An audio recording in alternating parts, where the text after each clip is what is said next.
What's up, y'all? I'm excited about this conversation tonight. Episode 1 of Marcus X. I'm gonna wait for a few minutes. You guys gotta excuse my dog in the background. We're gonna wait for Tiffany to join us in a minute.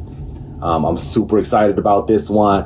I'm pumped to talk about, what happens when you go through incarceration. I just came back from a decent run, so I'm super pumped about it. I'm a little sweaty, you know what I mean? I'm excited. My homie Tiffany's going to be joining us tonight. I'm excited about meeting her. She's going to be joining us, and then we're going to have some fun tonight. We're going to talk a little bit about mental health and dealing with that during incarceration. I hope you guys will definitely join the conversation, and you write your comments below. Tiffany's getting ready to join us in a second. I'm super excited. Here she is. Let's see here. Excited about this one here. Hello. Tiffany, what's going on? It's nice to meet you. Oh my gosh, I'm so excited about this one. It's so nice to virtually meet you as well. Right. I'm like I'm glowing, I'm sweating because I just came back from a run, and I didn't realize how humid it was. I'm right outside. I live in Maryland, right outside of DC. What area are you in? Oh, I'm in Jersey. You in Jersey? So right that's right. So you're on the right up the street. East Coast. You're right on the street. You're right on the street. I make that that trip up the turnpike often. Okay. My wife is from New York, and so we go visit Queens. Her family. I did see that on her her Mother's Day post. I saw that one. Yeah. And we all about, if anybody knows anything about me, it's like we all about family on our side. So I'm super excited. That's important. But I got you for a few minutes. I'm super excited about you joining me for this very, very important conversation tonight. Yes.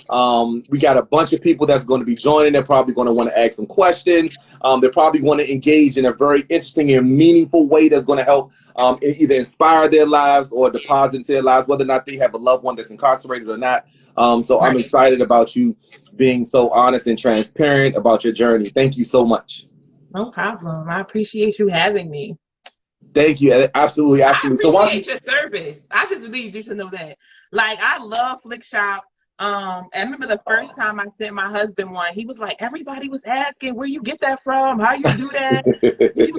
He shows them off every time I send him one. It's really convenient, and anybody that'll listen, I definitely tell them about it. Oh, no, that's so dope. I'm so excited. Thank you. I'm so grateful to be able to be the leader of this company. It's a blessing to be able to be on this side, live on this side of the fence and be able to contribute back to so many families that are, impacted by this. So if you're just now joining us, I'm Marcus Bullock. I'm the CEO and founder of Flickshop. I got my homie Tiffany down. That's on the IG Live with us. The reason why I'm sweating is because I just came back from a run, so I'm sweaty and but I'm still excited about jumping into this conversation. Tiffany, let's jump straight on in. What can you give me just a quick second, just to let everyone that's watching know? Tell us a little bit about you. You tell us a bit about you. You told us where you're from, and then how you came up of how you even connected to Flickshop. That would be helpful. Ooh, I don't even remember how I found Flickshop on Instagram. But in my journey and coming into this prison life, I was looking for other people to connect to who were in the same situation. So outside of starting my blog, where I kind of that was like my way to vent since I didn't have a whole bunch of people to talk to. I came across Flickshop. I read about your story and what you went through as a teen, and I downloaded the app, and I've just been using it ever since. Nah, that's dope. And that was probably like 5 years ago. That's 5 years ago. That's 4 or 5. That's crazy. Like very seldom do I get the opportunity to be able to meet the people who use Flickshop. You know what I mean? Like, I'm always in the office trying to figure out how to be able to make the app easier or better for our customers, trying to figure out how to increase our relationships with the facilities to make it not so much of as a burden for some of the people that want to send mail. Because while some facilities are like easy to work with, and their postcards come in really smoothly, everything goes well, mail is going smell there are other facilities that make it a little harder for companies like ours. And so I spend a lot of my time figuring out how to solve this problem. So to be able to meet somebody who uses it, I'm super grateful. Yes, yes, yes. Thank And you. if I'm not mistaken, your husband's incarcerated. My husband is incarcerated. Yes. Yeah, yeah. If you mind me asking, how long has he been inside? He's been inside, I want to say maybe 11 years now. He was sentenced to 20 years. He has to do 85% of that, but most of it is done. We're just kind of at the finish line right now. Wow, that's a long time. I mean, you say it's always like, oh, 11 years. I mean, that's a very, very long. That's a lot of Right. someone's life gone. Right. This whole conversation is about, managing your mental health while going through that. And I'm gonna hit on a couple of those questions that I have that we kind of sort of wanted to ask you to talk about how this impacts you, because it's a lot of people that's watching this that their loved one is incarcerated too, and and probably for similar sentences, which is a very, very long time. Exactly. So initially, so you were there like from the very beginning, like. No. Okay. And that was one of the questions that I kept looking at about how I dealt with having him taken away. But me and my husband were in a relationship when I was 17 and he was 19. So we already had a history before we reconnected. And once like I reached out to him, and it was never to be in a relationship, just to kind of, oh, hey, how you doing? Be encouraged, that kind of thing. And it just turned into us reconnecting and rekindling a relationship. But that's how it was, more so of me wrapping my head around walking into the belly of the beast, pretty much. He wasn't in my life when he had his trial and conviction and sentencing. He wasn't in my life at the time, so I didn't feel that removal once he was inside. But coming into the relationship, it was more of, how do I wrap my mind around making the decision to go into this situation? Yeah. I mean, so this is an interesting one now. I mean, because now, I would imagine there are a ton of people who even go through a very similar experience. So when you make that commitment, because he's gone, did you at that time, did you know how long he had left to do? And you made that commitment then to say, all right, I'm gonna rock out with you and I'm gonna stick this out. When you first made that commitment, what did you think that looked like? I thought it looked like, girl, what is you doing? I exactly thought that's what it looked like. But he and I had a lot of conversations, like before we officially were okay, we're going to be together. We had a lot of conversations just about what we've been doing, because it was about like 14 or 15 years space from us being together as teenagers in 2016. So we had a lot of conversations about what we've been through in life, in relationships in that time. We kind of set our expectations of what we expected from each other on this journey. Are you able to share what some of those expectations were? Well, for me, it was like the extra, like getting in trouble for things and having privileges taken away. Now you can't call, I'm not gonna deal with that. Like, if you gotta be in there, act like you got some sense. But by that time, he was already considered one of the older guys, so he was already operating like that anyway. But I just wanted to reinforce, because I don't want to come here or be waiting for you to call or what have you. But now 30 days I gotta wait because you're doing something that you probably shouldn't have been doing. You know what I'm saying? That kind of thing. For him, I think a big part of it was just he wanted me back in his life. So I think he was more concerned about making me comfortable with the whole situation. He was very transparent in the beginning. I think that helped a lot for me.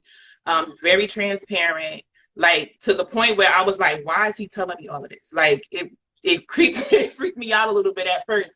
But as you go through it and dealing with the things we've dealt with, whether it's something in there or just me having to deal with life out here, I can lean on that. And I understand, okay, like going in, he was like, well, you're not going to get a lot of support from people. So I think that helped brace when my family started to find out, and the pushback. Of course, somebody going to marry somebody in a prison, you're going to get pushback from your family. So having had those conversations with him early on, it kind of helped me brace myself for that. And helped me to stand firmly in my decision, regardless of who didn't agree or who had what to say. So that was a conversation, and we still have that. We revisit that conversation all the time, just to kind of check back and, well, how are you doing with this and that kind of thing. You know, I'm going to have to ask you that one. Like, everybody everywhere wants to know the answer to that question, right? Like, how do you deal with that with family members, especially family members that don't have someone that's directly impacted, that don't have someone that's they're directly connected to, most likely either a spouse or a child, where they will understand that level of commitment? I mean, because that's a extreme level of commitment, one that I'm grateful for, right? But I was there and I got it. You know, I get it why you would do it. And I have many questions around that too, but how do you explain that to the family? What do you tell them? Well, I didn't really do a lot of explaining. I maybe spent a good month and a half or 2 months in that space of being worried about what anybody would say. What are people going to think? What are they going to say? How are they going to feel? How are people going to react? Now, I had gone and visited him before we got really serious. My mom knew that I had gone to see him. She knew him from when we were younger. And when he proposed to me, I went to her job, and I just sat there. And then she saw me across the thing. And then, like, I guess the first thing she saw was my ring. And she was like, well, what's that about? So that's how that conversation came. And of course, she. I mean, what did you say? No. I need details. She says, what's that about? What did you say? Fuquan asked me to marry him. Like, that was, and she just kind of like, my mom is like, she'll give you that eye, and you know, it's about to be some hot water coming soon. So that was the initial. Did you feel were you nervous when you told her? Extremely. And then even that, because that was just the initial, okay, this is what's happening. But then there was a separate time where we were actually having a conversation. And that's where I guess it kind of, she had time to marinate on it. And that's when it was like, what are you doing? That whole motherly response. What is going to happen? What if he come home and he don't act right? And all this other, the things you will always ask. Well, who he else got coming up there? And what is he doing? And what is that going to mean for you? That whole, you're going to wait all of this time. What about sex? Like, it's like a rush of questions, and I don't know. But yeah, we had that was the first conversation, and probably the only conversation I had, like, with a family member, just because after that, it was like, all right, I don't want to have this conversation no more. I don't want nobody else bum rushing me with all these questions. So I just kind of left it alone after that and just went along doing what I had made the decision that I was going to do. Let's talk about your emotional state when you had to answer some of these questions.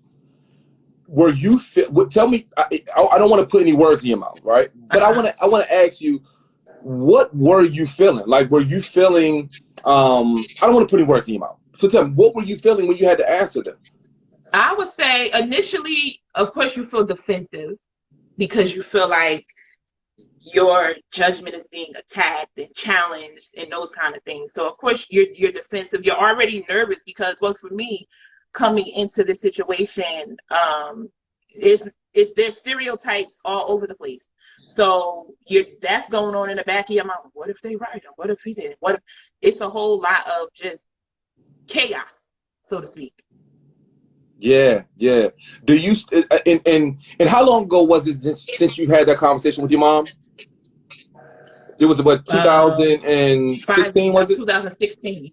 16? Mm-hmm. So now we're talking about 5 years later. Do you still carry some of those same feelings or ask yourself some of those same questions? I don't.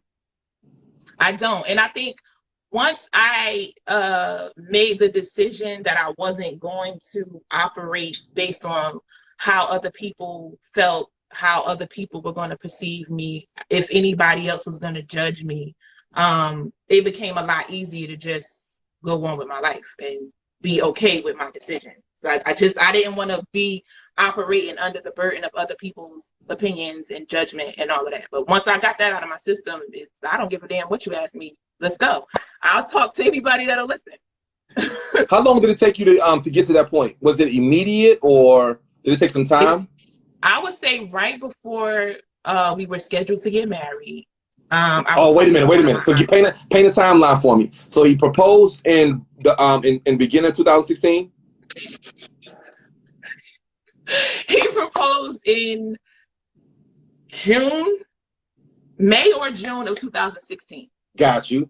And then now all right, now we're getting ready to get married. And when is that happening? Oof, hold up. Say that again. All right, so and we're getting ready to get married. We get married when? We got married in August of 2017.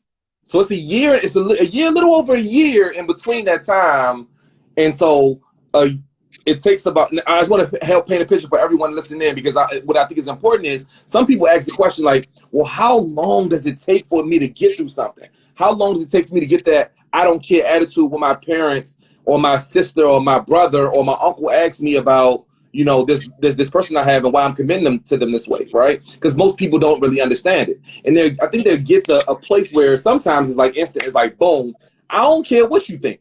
Then it's the other times where it's like, yo, these are the people that are the closest Hold to up, me. And they don't. the connection is going in and out. Oh, is my connection bad? Is kind of choppy. Oh, no, I I'm can hear sorry. you now. Am I back now? Okay, hold up, it's going in and out. Am I back again? Okay, now say. How about now? No? What? Okay. You sound like a robot. That really sucks. Okay. How about now? Nope. Oh, see, that's because the gas Okay, started now getting it's real better. You good. probably got to talk a little bit slower. It started getting really good, and then the networks didn't want to play fair. Okay. Oh, it I says think that we it's, good everyone now. else says they can hear us clearly. If you guys can chime in right now, are you guys hearing? Is it choppy on your side? Are you guys hearing us Yeah, it's smoothly? choppy on my side. It's choppy on my side. Okay. Well, I tell you what. Let everyone says they can hear us clearly on the line. So let's try to jump in.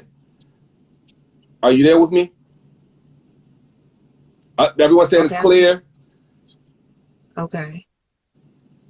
I can hear you now. It's like it caught up now. Okay.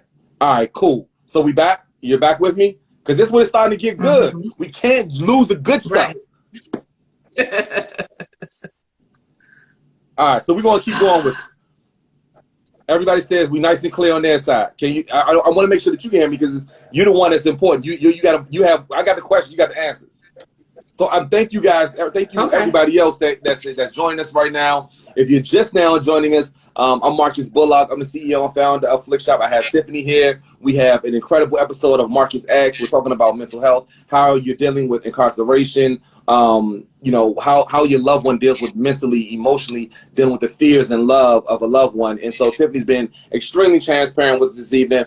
We had a couple of technical difficulties, but I want to make sure that Tiffany's able to hear us. Tiffany, you back? We good to go? I can hear you now. Perfect. So we got about a year in between, and I got you for a few more minutes. Thank you guys so much for joining us this evening. We have about a year in between the time of the proposal and the time that you're getting ready to get married. You're starting to get to a point where you're wondering if your questions are valid or not, if your loved ones, if their questions are valid or not. It took you, you said you were getting ready to say it right before you got married, before I cut you off, said right before you got married is when you started things started to change for you. Can you talk a little bit about that? I would say, well, or just in that time, in that year's time, we were still having our conversation, still kind of reconnecting. Even though we were engaged, we were still reconnecting, learning each other, what we've been through, and all of that. Now, when I was playing, and a lot of the weight is also we're working on DOC's time. We got to fill out paperwork and do interviews, and it's a whole process to even get married in the first place. But in maybe like a month or two before we were gonna get married, I was talking to one of my aunts and just letting her know what was going on and just my kind of reservations. And she was pretty much like, well, regardless of who you end up with, somebody is all the way. So you can't try to operate in a space of pleasing other people or worrying about what they'll think, because you can never please everybody. So you might as well just do what you feel is best for you. Yeah. Nah, that was I great. think Shout it's out to Auntie. yeah. That was great advice, Auntie. Right. Yeah, so all right, so now you guys getting ready to get married. And you got married and Mhm. congratulations. That I'm glad you were able to make it through the Thank entire you. journey. You know, you got married in June. You got married in was did I hear you say it was June or was it August? It slipped me just that fast. Hold up. Say that again. You got married in June or August? August August. 2017. Okay, August cool. So 9th, 2017. you coming up on your anniversary. Um, I have I need to ask you how are you dealing with this? How do you deal with the sleepless nights? I don't have a lot of sleepless nights. I think the I most love this. time I need to dig deeper here.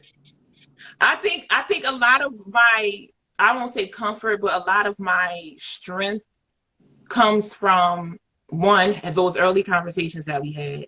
Two, unfortunately, this isn't my husband's first time being incarcerated. He didn't have this much of a sentence before, but he's been in prison before. So knowing that he knows how to navigate that environment is a big ease for me. So I'm not worried if he's being mistreated, if somebody's punking him, or I'm not worried about that because I know he knows how to handle himself and he knows how to navigate. Because unfortunately, this isn't his first rodeo. So the most times I would say I probably lost sleep is when I know, like when he was transferred from one prison to another, and then he's because they move you without any of your stuff, so he's there with just the clothes he had on. So he was worried about that and getting his stuff from the other place. So it was just that worried kind of thing, but never like his safety. Well, outside of COVID, but for the most part, I know he knows how to handle himself, so that helps me sleep better, I guess you could say.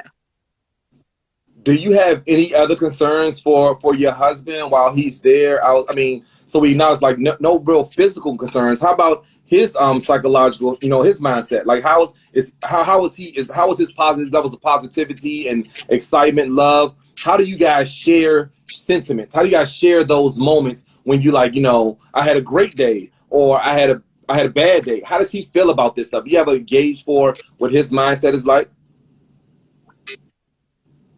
Ooh, I think I heard the whole question. Well, we check in with each other.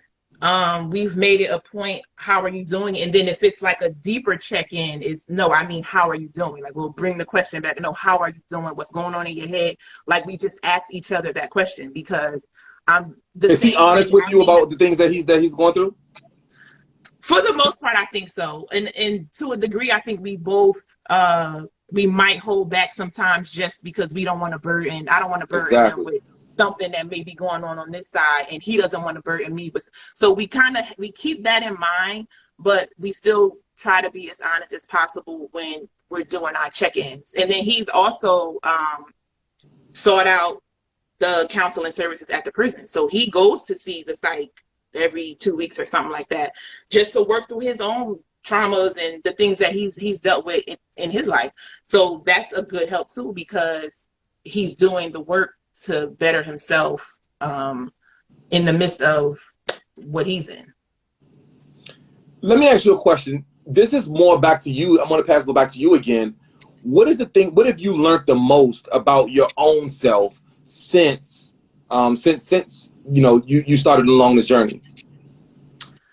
I've learned that I'm a lot stronger than I give myself credit for. And Yes. not in the strong sense of I can suffer through something and be okay, but I mean like strong in the sense of I can do it. Like the things that I want to do, I can do it. I can do whatever I want to do. You know, even in waiting for my husband, I'm still living my day-to-day life. I still got to go to work. I still got to pay rent. And in this time, I've lost jobs. I've been fired from jobs. I've been on unemployment. I've been through some shit like in this wait. And just like it's usually when you're like replaying your life and you see the hindsight, it's like I really came through that. I really put them big girl panties on and got things done for myself. And that's something that I've learned. Like I have a lot of abilities and a lot of strength that I don't give myself credit for. Yeah. No, that's dope. That's dope. What would your husband say that he's learned the most about you along this journey? Say that again. What would your husband say that he's learned about you during this journey? I would say he's learned that I'm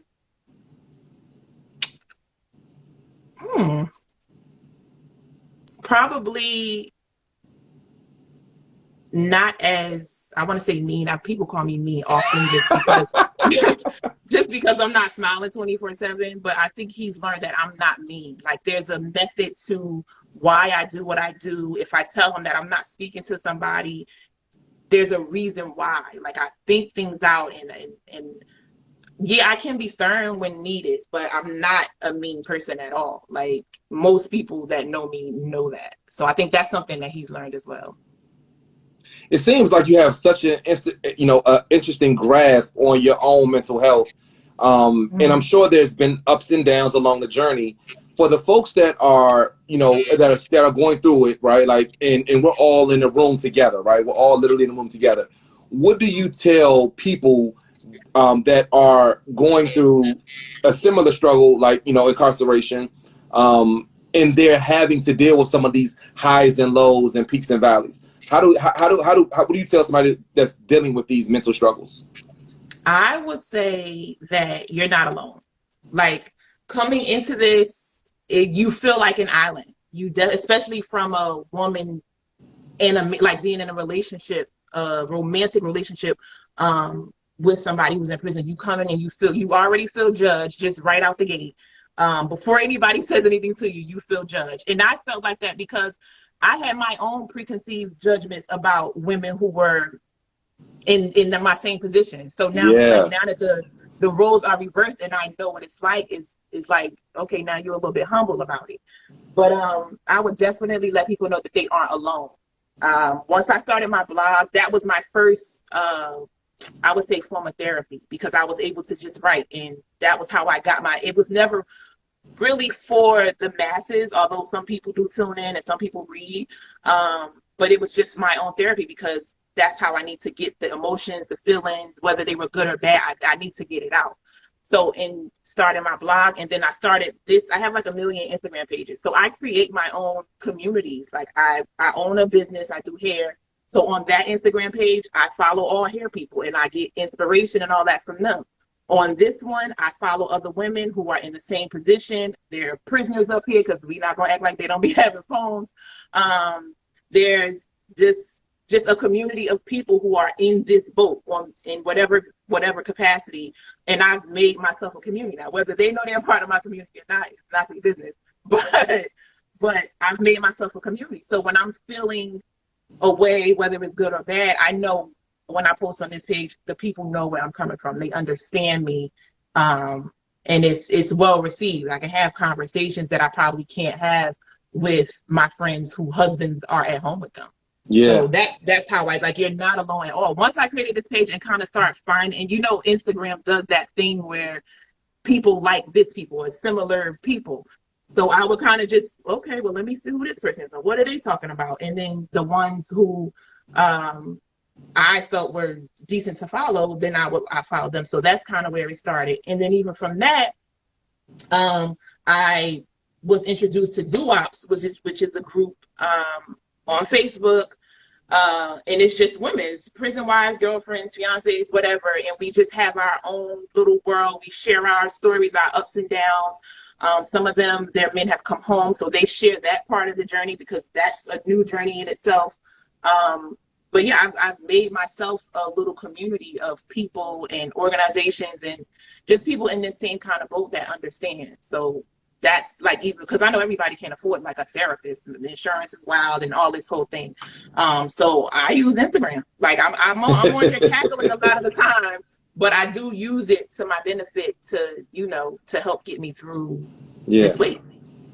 Yeah, no, I love that. I love all of these ideas. One of the things that I'm excited about, that you talked about your husband and him going to therapy and being willing and open to share a part of his journey with someone else to allow him to be able to clear his mental space. I'm a big fan of therapy. And so for those of you guys who have the opportunity to be able to go visit someone that you can share with that's in a non-judging environment, right? Like unapologetically, you can just share and be able to empty out your brain space. A lot of times we just need to empty it out because we have all of the noise and the chatter that's going into your brain. Right. And instead of us having the opportunity to be able to try to fight through it, you know, you need an outlet. We need an outlet. Yeah, and I'm grateful for that you talked about that. One of the one of the things I want to also point out is the three big things I keep hearing through a lot of this conversation with you. One, how you get through in your with your own managing your own mental health is your transparency. You talk about your transparency with your husband.